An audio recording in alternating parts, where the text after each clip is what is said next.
নমস্কাৰ বন্ধুসকল, নতুন জ্ঞান ইউটিউব চেনেললৈ আপোনালোকক সকলোকে স্বাগতম জনাইছোঁ।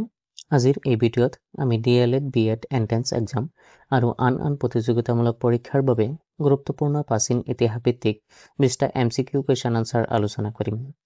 এই প্ৰশ্নবোৰ আপোনাৰ পৰীক্ষাত সহায়ক হ'ব বুলি আশাবাদী। ভিডিঅ'টো সম্পূৰ্ণ চাওক আৰু আপোনাৰ প্ৰস্তুতি এক ধাপ আগবঢ়াওক। বলক সময় নষ্ট নকৰি আজিৰ ভিডিঅ'টো আৰম্ভ কৰোঁ। আজিৰ ভিডিঅ'ৰ প্ৰথমটো কুৱেশ্যন হৈছে প্ৰাগজ্যোতিষপুৰৰ প্ৰথম ৰজা কোন আছিল? ইয়াৰ অপশ্যনসমূহৰ ভিতৰত শুদ্ধ উত্তৰটো হৈছে অপশ্যন বি, মহিৰংগ দানৱ। প্ৰাগজ্যোতিষপুৰ আছিল প্ৰাচীন অসমৰ এক বিখ্যাত ৰাজধানী। প্ৰাগজ্যোতিষপুৰ নামৰ অৰ্থ হৈছে পূব দিশৰ জ্যোতিষশাস্ত্ৰৰ নগৰ। এই ঠাইৰ বিষয়ে উল্লেখ পোৱা যায় কালিকা পুৰাণ আৰু যোগিনী তন্ত্ৰ আদিত পোৱা যায়। পৰৱৰ্তী কুৱেশ্যন, গটকাসুৰক কোনে হত্যা কৰিছিল? গটকাসুৰ ৱাজ কিল্ড বাই নৰকাসুৰ, বাণ ৰজা, মহিৰংগ দানৱ, ভাস্কৰ বৰ্মন। ইয়াৰ অপশ্যনসমূহৰ ভিতৰত শুদ্ধ উত্তৰটো হৈছে নৰকাসুৰ।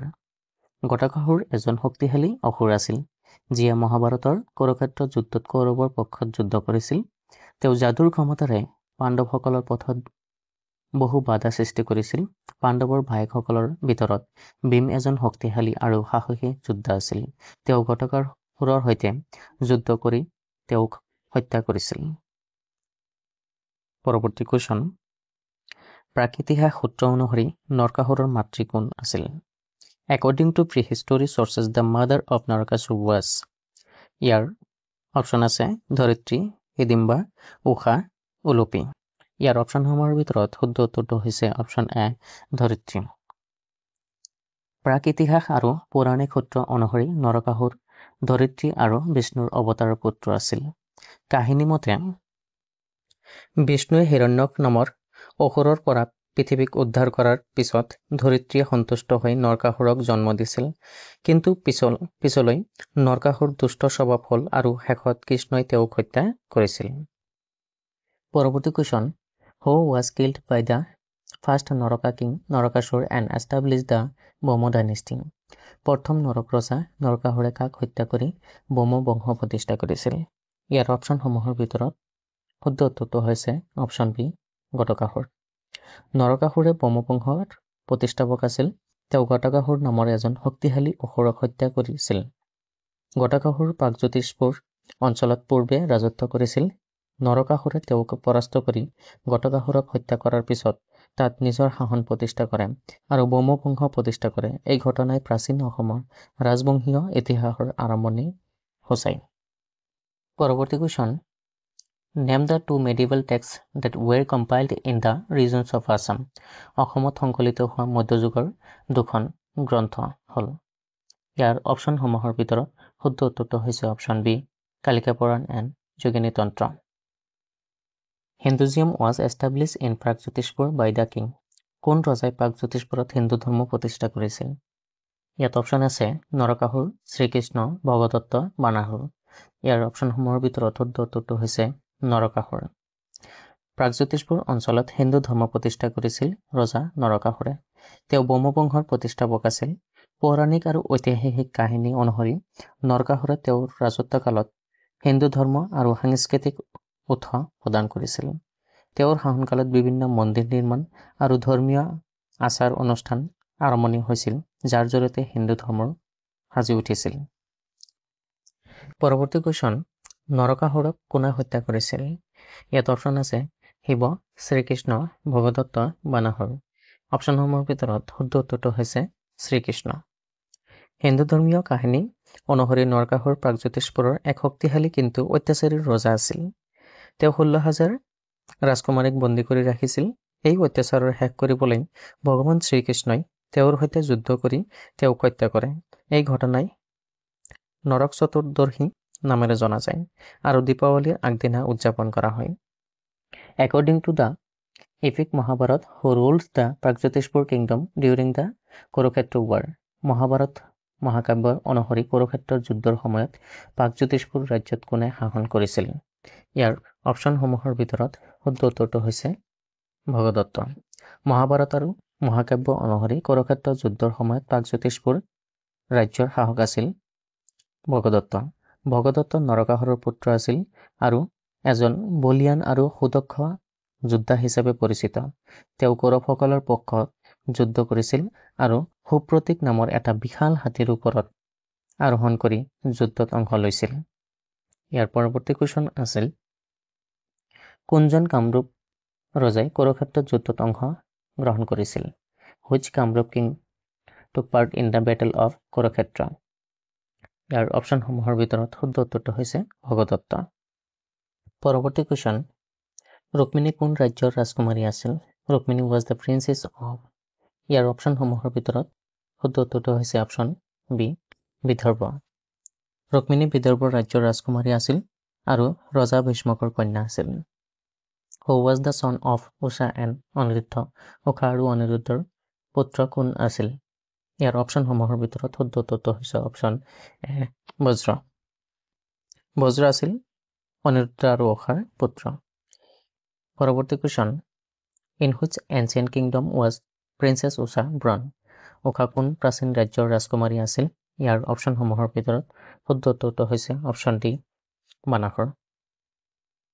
উষা আছিল অসুৰ ৰজাৰ বানাসুৰৰ কন্যা আৰু তেওঁ প্ৰাচীন শোণিতপুৰ ৰাজ্যৰ ৰাজকুমাৰী আছিল। পৌৰাণিক কাহিনী অনুসৰি শোণিতপুৰক আজিৰ অসমৰ তেজপুৰ অঞ্চল বুলি গণ্য কৰা হয়।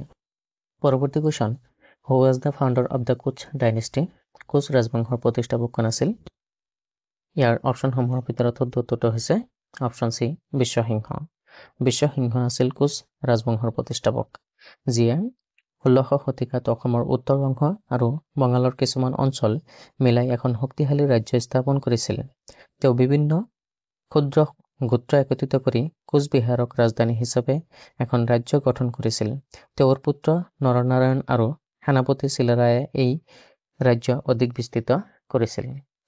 পৰৱৰ্তী question who built the Kamakhya temple? Kamakhya মন্দিৰ পুনৰ নিৰ্মাণ কৰিছিল? ইয়াৰ অপশ্যনসমূহৰ ভিতৰত শুদ্ধ উত্তৰটো হৈছে নৰনাৰায়ণ। কামাখ্যা মন্দিৰ ভাৰতৰ আটাইতকৈ পবিত্ৰ শক্তিপীঠসমূহৰ অন্যতম আৰু ই অসমৰ গুৱাহাটীত নীলাচল পাহাৰত অৱস্থিত।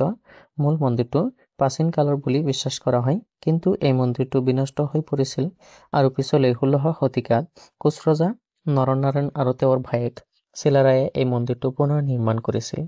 এই মন্দিৰ শক্তিৰূপী দেৱী কামাখ্যাক উৎসৰ্গা কৰা হৈছে আৰু ই তান্ত্ৰিক সাধনাৰ এটা গুৰুত্বপূৰ্ণ কেন্দ্ৰ। পৰৱৰ্তী কুৱেশ্যন চুকাফা কোন ঠাইৰ পৰা আহিছিল? ইয়াৰ অপশ্যনসমূহৰ ভিতৰত শুদ্ধ উত্তৰটো হৈছে অপশ্যন চি মাউলুং। চুকাফা আছিল টাই জনগোষ্ঠীৰ এজন ৰাজপুত্ৰ, যি চীনৰ মাউলুং অঞ্চলৰ পৰা 1228 খ্ৰীষ্টাব্দত তেওঁ অৰুণাচল প্ৰদেশৰ পৰা অসমৰ ভিতৰলৈ প্ৰৱেশ কৰে আৰু আহোম ৰাজবংশ প্ৰতিষ্ঠা কৰে, যিয়ে প্ৰায় 600 বছৰ অসমত শাসন কৰিছিল। চুকাফাক আহোম বংশৰ প্ৰতিষ্ঠাপক হিচাপে গণ্য কৰা হয়। পৰৱৰ্তী কুৱেশ্যন বানাসুৰৰ কন্যা উষাই সপোনত কোন ৰাজকুমাৰক দেখিছিল? ইয়াৰ অপশ্যনসমূহৰ ভিতৰত শুদ্ধ উত্তৰটো হৈছে অনিৰুদ্ধ। পৰৱৰ্তী কুৱেশ্যন সুবৰ্ণ ৰেচম মুগা কেৱল কোন ঠাইত উৎপন্ন হয়? দ্য গল্ডেন চিল্ক মুগা is produce only in. Year option আছে তামিলনাডু, পশ্চিমবংগ, অসম, উৰিষ্যা। ইয়াৰ অপশ্যনসমূহৰ ভিতৰত শুদ্ধ উত্তৰটো হৈছে আছাম। মুগা ৰেচম হৈছে এটা বিশেষ ধৰণৰ ৰেচম, যাৰ স্বাভাৱিক সোণালী উজ্জ্বলতা থাকে আৰু এই ৰেচম কেৱল অসমত উৎপন্ন হয়।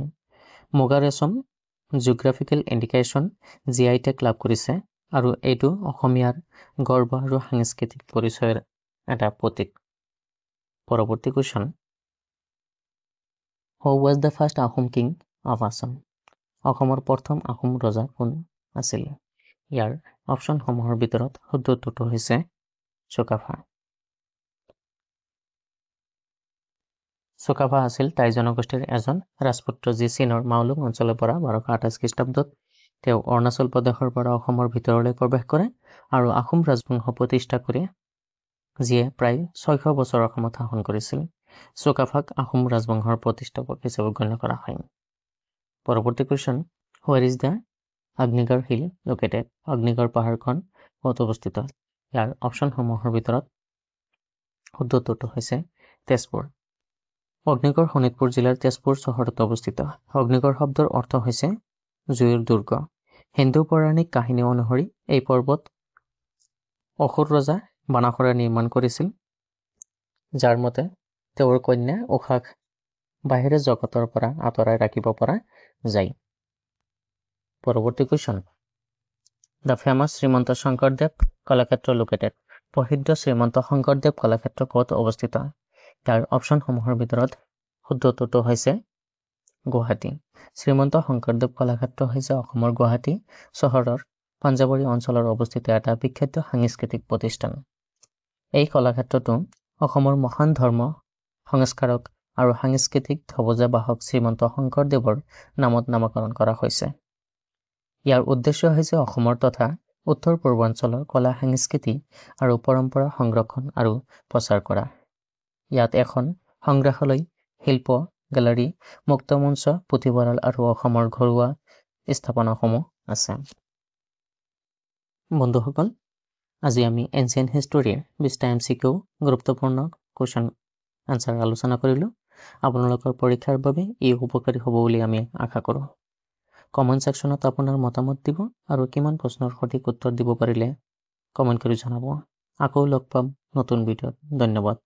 নতুন জ্ঞান, শিক্ষাৰ নতুন পথ।